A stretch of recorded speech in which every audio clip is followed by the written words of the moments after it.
चलिए डिस्कस करते हैं 10 ऐसे क्वेश्चंस जो कि यूपीएससी और गवर्नमेंट एग्जाम्स के लिए काफी इंपॉर्टेंट है। नमस्कार, मैं हूं Abhay Singh, current affairs for exam से। 1949 में वृहद राजस्थान के गठन हेतु रियासतों के एकीकरण में किस नेता की प्रमुख भूमिका रही है? आपके ऑप्शंस हैं फ्रेंड, श्री जवाहरलाल नेहरू, श्री सरदार वल्लभ भाई पटेल, श्री राजेंद्र प्रसाद या श्री अब्दुल कलाम आजाद। इसका सही जवाब है फ्रेंड्स, श्री सरदार वल्लभ भाई पटेल। सो दोस्तों, अगर मैं आपसे पूछूं कि इंडिया की सबसे बड़ा स्टेट कौन सी है, तो आप कहेंगे राजस्थान। लेकिन क्या आप जानते हैं कि राजस्थान एक दिन में नहीं बना था, बल्कि यह एक कॉम्प्लेक्स पॉलिटिकल इंटीग्रेशन प्रोसेस का एक रिजल्ट है। हर साल 30 मार्च को राजस्थान डे सेलिब्रेट किया जाता है। कब सेलिब्रेट किया जाता है फ्रेंड्स? तो यह सेलिब्रेट किया जाता है हर साल 30 मार्च को, क्योंकि इसी दिन 1949 में ग्रेटर राजस्थान का फॉर्मेशन हुआ था। अब यह ग्रेटर राजस्थान क्या है फ्रेंड्स? तो इसमें मर्जर हुए थे पावरफुल प्रिंसली स्टेट्स। कौन कौन से? जयपुर, जोधपुर, बीकानेर और जैसलमेर। और यह एक सिंपल मर्जर नहीं था, यह हुआ था 7 स्टेजेस के इंटीग्रेशन प्रोसेस के थ्रू। मतलब ग्रेजुअली छोटे बड़े स्टेट्स को एक एक करके इंटीग्रेट किया गया था, ताकि एक यूनिफाइड पॉलिटिकल यूनिट बन सके। अब फाइनल शेप राजस्थान को कब मिला? तो वह मिला था फ्रेंड्स 1 नवंबर 1956 को, स्टेट रिऑर्गेनाइजेशन एक्ट के बाद। हिस्ट्री में राजस्थान को कहा जाता था राजपूताना स्टेट्स, मतलब राजपूत रूलर्स की लैंड। यह भारत का सबसे लार्जेस्ट स्टेट है जियोग्राफिकली। लगभग 10.4% भारत का जो टोटल एरिया है वह कवर करता है। और ज्योग्राफी समझते हैं, यहीं पर लोकेटेड है फ्रेंड्स अरावली रेंजेस, जो दुनिया की ओल्डेस्ट फोल्ड माउंटेन रेंजेस है। और दूसरी साइड है थार डेजर्ट, जो भारत की सबसे बड़ी डेजर्ट है और राजस्थान के नॉर्थ वेस्टर्न पार्ट को डोमिनेट करती है। तो राजस्थान डे सिर्फ एक सेलिब्रेशन नहीं, यह एक रिमाइंडर है कि पॉलिटिकल यूनिटी कैसे स्टेप बाय स्टेप बिल्ड हुई है। चलिए अगले प्रश्न पर आते हैं।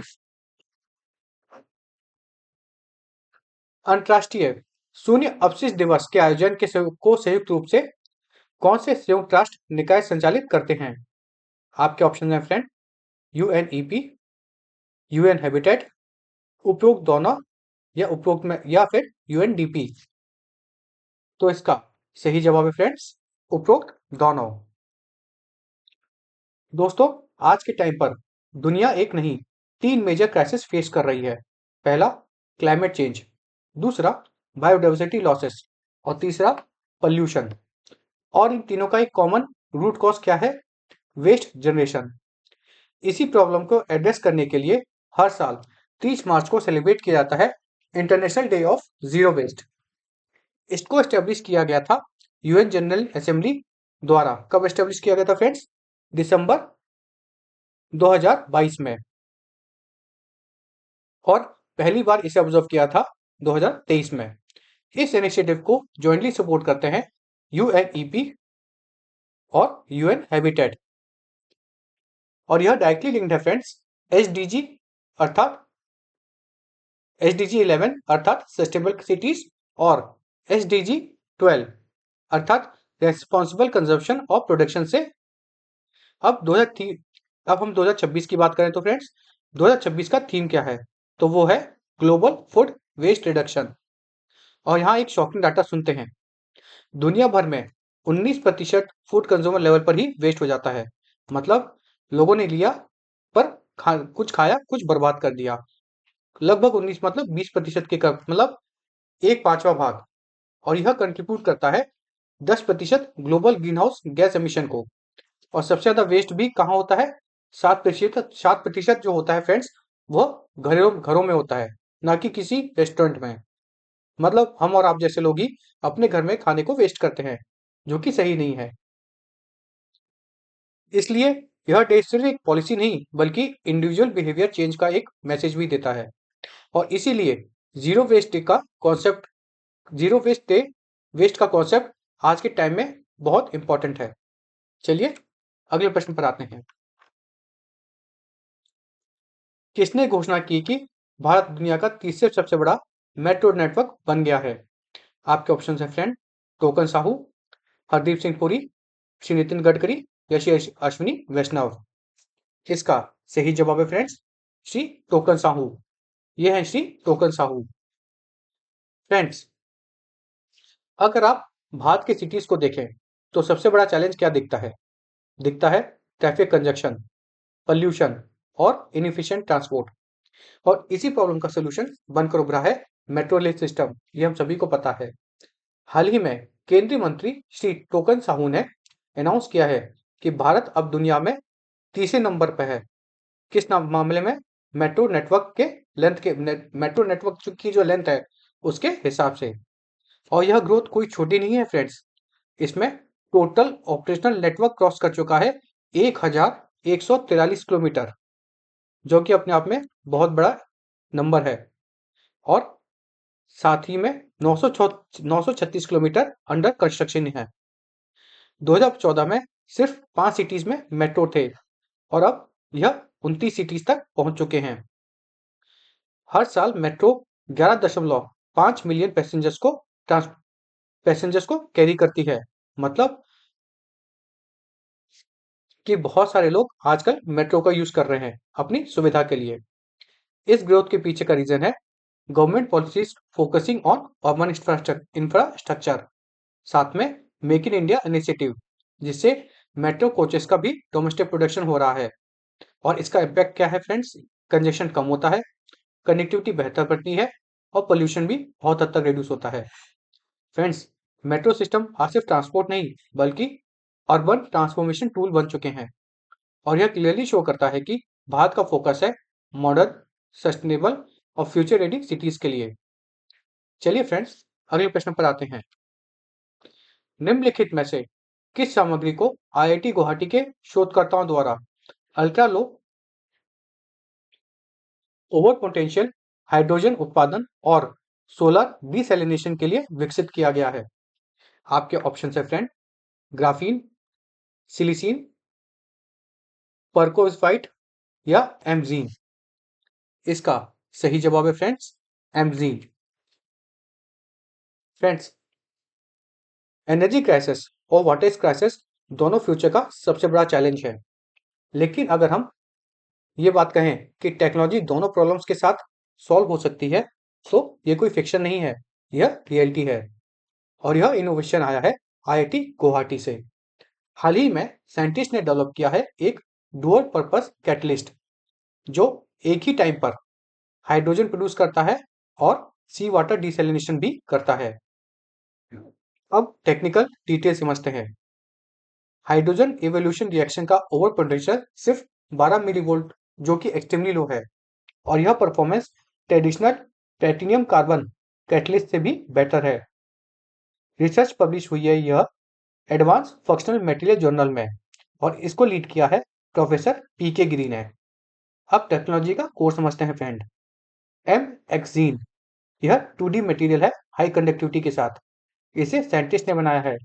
Ultra thin ribbon like structure है ये, जिससे सरफेस एरिया इंक्रीज होता है और एफिशिएंसी बूस्ट करने के लिए भी काम आता है। इसके रुथनियम एटम्स इंसर्ट किए गए हैं, जो कहां पर? ऑक्सीजन डिफिशिएंट साइट पर।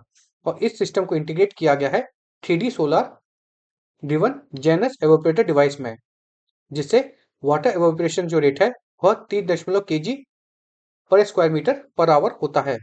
और यह 5 दिन तक कंटिन्यूस ऑपरेशन कर सकता है बिना किसी साल्ट एक्यूमुलेशन के। और साथ में यह हाइड्रोजन को एक फ्यूल के रूप में प्रोड्यूस भी करता है। मतलब क्लीन एनर्जी मिलती है, क्लीन वाटर मिलता है। चलिए अगले प्रश्न पर आते हैं। निम्नलिखित में से कौन सी शर्त चीन की हिस्सेदारी वाली विदेशी कंपनियों को भारत में ऑटोमेटिक रूप से निवेश की अनुमति देती है? आपके ऑप्शन है फ्रेंड, 20% हिस्सेदारी, 10% हिस्सेदारी, 91% हिस्सेदारी या 100% हिस्सेदारी। इसका सही जवाब है फ्रेंड्स, 10% हिस्सेदारी। फ्रेंड्स, ग्लोबल इकोनॉमी में एक चीज बहुत इंपॉर्टेंट होती है, FDI, फॉरेन डायरेक्ट इन्वेस्टमेंट कि लेकिन जब बात आती है चाइना जैसे नेबरिंग कंट्री की, तो यह इक्वेशन और सिंपल नहीं होती है, बल्कि मुश्किल हो जाती है। भारत ने अब एक इंपॉर्टेंट पॉलिसी शिफ्ट लिया है फ्रेंड्स। DPIIT, जो कि है department for promotion of industry and internal trade, ने अलाउ किया है अभी हाल ही में चाइनीज इन्वेस्टमेंट को 10% Chinese share holding automatic route के थ्रू। लेकिन यहाँ पर एक कैच है, यह सिर्फ उन कंपनियों पर अप्लाई करेगा जो लैंड बाउंड्री कंट्रीज में इनकॉर्पोरेटेड नहीं है। अब इसकी बैकग्राउंड समझते हैं। 2020 में कोविड के टाइम भारत ने इंट्रोड्यूस किया था प्रेस नोट 3, जिसका पर्पस था कि अपॉर्चुनिस्टिक टेकओवर को प्रिवेंट करना, मतलब चीप वैल्यूएशन का फायदा उठाकर फॉरेन कंपनीज भारत की फर्म्स को एक्वायर न कर सकें। अब न्यू पॉलिसी क्या कर रही है, यह इन स्ट्रिक्ट रूल्स को थोड़ा सा रिलैक्स कर रही है ताकि इन्वेस्टमेंट भी आ सके, लेकिन सिक्योरिटी कॉम्प्रोमाइज ना हो। यह बेनिफिशियल ओनरशिप डिफाइन किया गया है इसमें, और PMLA अर्थात prevention of money laundering act के अंडर यह डिफाइंड है। और जनरली फ्रेंड्स 10% से ज्यादा स्टेक कंट्रोलिंग ओनरशिप भी बन जाता है, इसलिए यह 10% तक ही लिमिट किया गया है। साथ ही में यह भी बात ध्यान में रखी गई है कि कहीं से भी कोई चाइना का डायरेक्ट इन्वेस्टमेंट अगर 10% है और एक थर्ड पार्टी रूट के थ्रू इनडायरेक्ट इन्वेस्टमेंट भी हो रहा है, तो उसको ये 10% में ही इंक्लूड किया जाएगा। थर्ड पार्टी वाले रूट को नहीं मान्य किया जाएगा। इस बात का ध्यान रखा जाएगा। साथ में सेंसिटिव सेक्टर्स के लिए फास्ट ट्रैक अप्रूवल दिया जाएगा, जिसकी टाइम लिमिट होगी 60 दिन की, 2 महीने की। चलिए फ्रेंड्स, अब अगले प्रश्न पर आते हैं। निम्नलिखित में से किस खिलाड़ी को नमन अवार्ड्स 2026 में सर्वश्रेष्ठ अंतर्राष्ट्रीय क्रिकेटर पुरुष श्रेणी में के लिए पॉली उमिकर अवार्ड मिला है? आपके ऑप्शन है फ्रेंड, रोहित शर्मा, विराट कोहली, शुभमन गिल या KL राहुल। इसका सही जवाब है फ्रेंड्स, शुभमन गिल। फ्रेंड्स, जब हम भारतीय क्रिकेट की बात करते हैं तो सिर्फ एक टीम नहीं बल्कि एक कंप्लीट इकोसिस्टम की बात करते हैं, और इसी इकोसिस्टम की एक्सीलेंस को सेलिब्रेट करता है BCCI हर साल। किस रूप में? नमन अवार्ड्स के रूप में। इस बार की सेरेमनी हुई थी नई दिल्ली में, और यह सिर्फ अवार्ड्स नहीं थे, यह भारतीय क्रिकेट की डोमिनेंस का सेलिब्रेशन भी था। सबसे पहले बात करते हैं टॉप ऑनर्स की।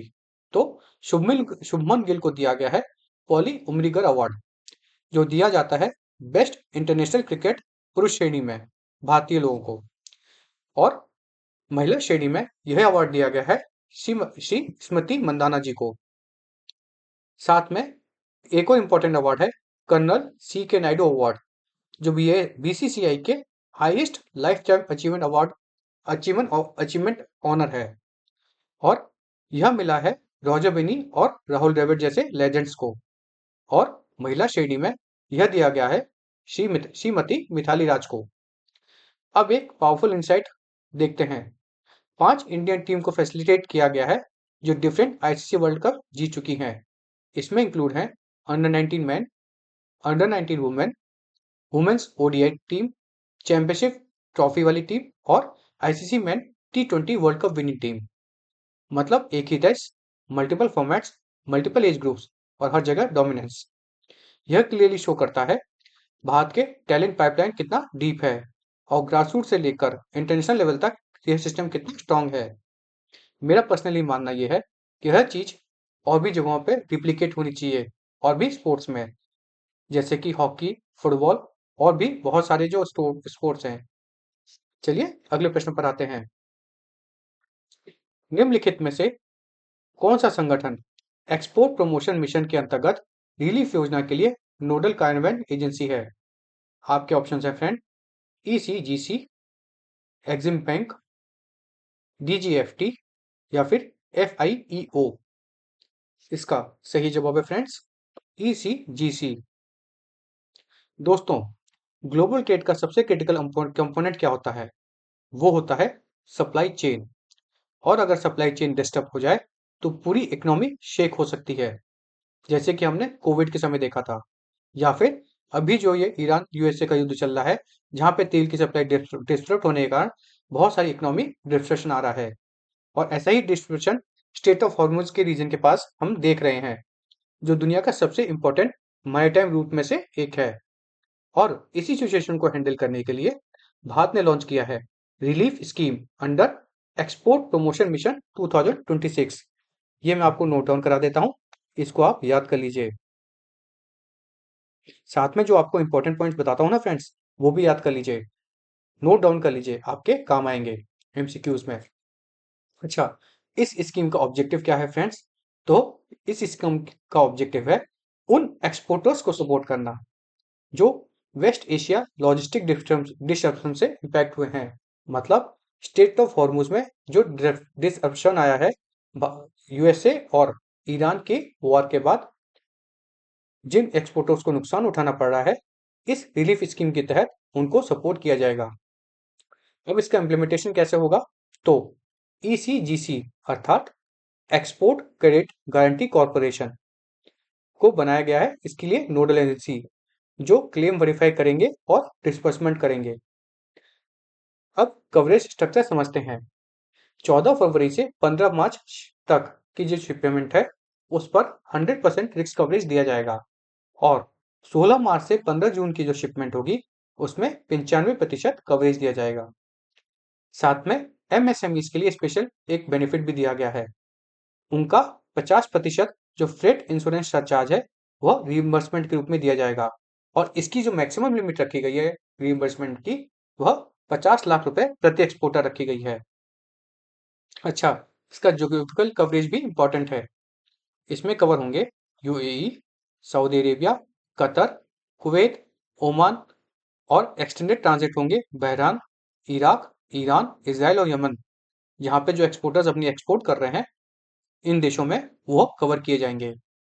इसके साथ ही inter ministerial group on supply chain resilience 2 March 2026 से ऑपरेशनलाइज किया गया है, और इसका टोटल फाइनेंशियल आउटले है अप्रोक्सीमेटली 497 करोड़। यह स्कीम शो करती है कि भारत अब रिएक्टिव नहीं, प्रोएक्टिव ट्रेड पॉलिसी फॉलो कर रहा है, और एक्सपोर्टर्स को ग्लोबल शॉक से प्रोटेक्ट करने के लिए कैपेसिटी बिल्ड भी कर रहा है। चलिए अगले प्रश्न पर आते हैं। निम्नलिखित में से किस देश ने world para athletic grand prix 2026 नई दिल्ली चरण में पदक तालिका में दूसरा स्थान प्राप्त किया है? आपके ऑप्शन है फ्रेंड, बोस्निया, भारत, केनिया या रशिया। इसका सही जवाब है फ्रेंड्स, रशिया। फ्रेंड्स, अगर आप सोचते हैं कि स्पोर्ट्स सिर्फ ओलंपिक्स तक लिमिटेड है, तो आप भारत के पैरा एथलीट्स की स्टोरी मिस कर रहे हैं। हाल ही में पैरा एथलेटिक ग्रांड प्रिक्स में भारत ने एक अलग ही रिकॉर्ड क्रिएट किया है, एक हिस्टोरिक रिकॉर्ड। भारत ने जीते हैं 208 टोटल मेडल्स, जिसमें 75 गोल्ड हैं,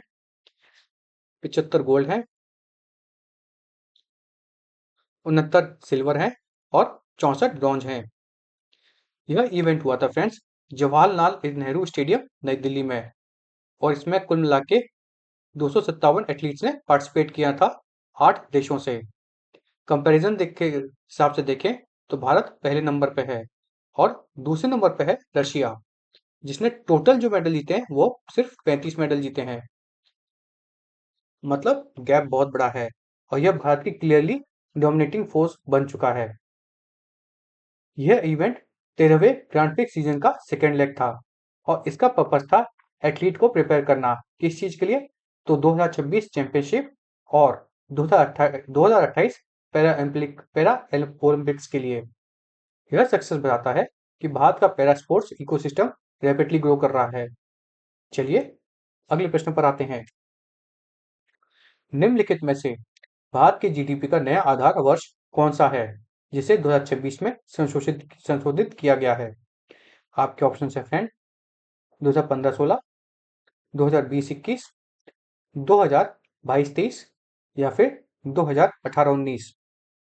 इसका सही जवाब है फ्रेंड्स, 2022-23। फ्रेंड्स, जीडीपी एक नंबर नहीं होता, यह पूरी इकोनॉमी का मिरर होता है। अगर आप मिरर आउटडेटेड हो जाए तो इसका रिफ्लेक्शन भी इनएक्यूरेट हो सकता है। इसलिए मिनिस्ट्री ऑफ स्टैटिक्स ने जीडीपी बेस ईयर को रिवाइज किया है। कैसे रिवाइज किया है? तो उन्होंने रिवाइज किया है इसे 2011-12 से 2022-23 तक। मतलब जो बेस ईयर पहले 2011-12 था, अब वह 2022-23 हो जाएगा। यह चेंज इंपॉर्टेंट क्यों है? क्योंकि भारत की economy post pandemic completely transform हो चुकी है। नए सिस्टम को में क्या इंक्लूड किया गया है? तो नए सिस्टम में इंक्लूड किया गया है जीएसटी का डाटा, MCA 21 कॉर्पोरेट डाटाबेस और डिजिटल इकोनॉमी इंडिकेटर्स। और एक मेजर अपग्रेड भी किया गया है, नेशनल इंडस्ट्रियल क्लासिफिकेशन 2025। अब एस्टिमेशन का मेथड भी इम्प्रूव हुआ है। इसमें यूज हो रहा है डबल डिफ्लेशन मेथड, जो रियल जीडीपी को ज्यादा एक्यूरेटली मेजर करता है।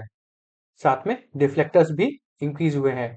पहले 180 डिफ्लेक्टर्स थे, अब उसे 600 तक बढ़ा दिया गया है। मतलब कहा जाए तो जो मेजरमेंट है वो और बारीक हो गया है। और सबसे इंटरेस्टिंग बात, गिग इकोनॉमी और अनऑर्गेनाइज सेक्टर से बेटर कैप्चर होगा आयुष डाटा के थ्रू। कंसिस्टेंसी के लिए सप्लाई और यूज टेबल इंटीग्रेशन भी इंटीग्रेट किए गए हैं। चलिए अगले प्रश्न पर आते हैं। निम्नलिखित में से कौन सा पोर्टल चारधाम यात्रा के दौरान रियल टाइम स्वास्थ्य निगरानी सक्षम करता है? आपके ऑप्शन है फ्रेंड, ई स्वास्थ्य, ई सेवा, ई हेल्थ पोर्टल या ई स्वास्थ्य धाम। इसका सही जवाब है फ्रेंड्स, ई स्वास्थ्य धाम। दोस्तों, चारधाम यात्रा सिर्फ एक रिलीजियस जर्नी नहीं होती, यह एक एक्सट्रीम फिजिकल चैलेंज भी होता है। हाई एल्टीट्यूड, खतरनाक वेदर कंडीशन और सडन मेडिकल इमरजेंसीज का हाई रिस्क, इसको एड्रेस करने के लिए उत्तराखंड ने लॉन्च किया है ई स्वास्थ्य धाम पोर्टल। इसका पर्पस क्या है? तो इसका पर्पस है रियल टाइम जो श्रद्धालु हैं उनकी हेल्थ को मॉनिटर करना। चारधाम यात्रा इंक्लूड करती है फ्रेंड्स, जैसा आप सभी को पता होगा, यमुनोत्री, गंगोत्री, केदारनाथ और बद्रीनाथ। कौन कौन से? यमुनोत्री, गंगोत्री, केदारनाथ और बद्रीनाथ। इसके इंफ्रास्ट्रक्चर को देखते हैं। इसके अंतर्गत 25 मेडिकल रिलीफ पोस्ट बनाई जाएंगी और 33 स्क्रीनिंग सेंटर्स भी बनाए जाएंगे। साथ में 177 एम्बुलेंस भी दी जाएंगी इमरजेंसी सपोर्ट के लिए, जिसमें एडवांस लाइफ सपोर्ट व्हीकल्स होंगे। चलिए अब कल का प्रश्न देखते हैं। कल हमने आपसे पूछा था, भारत की शहरी परिवहन विकास को गति देने वाली मॉडल मेट्रो प्रणाली कहाँ स्थित है? आपके ऑप्शन है फ्रेंड, दिल्ली, मुंबई, कोलकाता या बेंगलुरु। तो इसका सही जवाब है दिल्ली। फ्रेंड्स, भारत का मेट्रो रेवोल्यूशन की बात कहें तो दिल्ली मेट्रो का नाम सबसे टॉप पे आता है। दिल्ली मेट्रो ने 2002 में ऑपरेशन स्टार्ट किए थे और उसके बाद से भारत के अर्बन ट्रांसपोर्ट को कंप्लीटली ट्रांसफॉर्म कर दिया है फ्रेंड्स। इसकी बिगेस्ट स्ट्रेंथ क्या है? तो वो है पंक्चुअलिटी, एफिशिएंसी और वर्ल्ड क्लास स्टैंडर्ड, वो भी इतनी पॉपुलेशन को कैटर करते हुए। और इसलिए ये भारत का मॉडल मेट्रो सिस्टम बना है। इस मेट्रो से लाखों यात्री डेली ट्रेवल करते हैं और एनसीआर रीजन को सीमलेसली कनेक्ट भी करता है मेट्रो। इससे ट्रैफिक कंजेक्शन जो पहले हुआ करता था वो काफी हद तक कम हुआ है।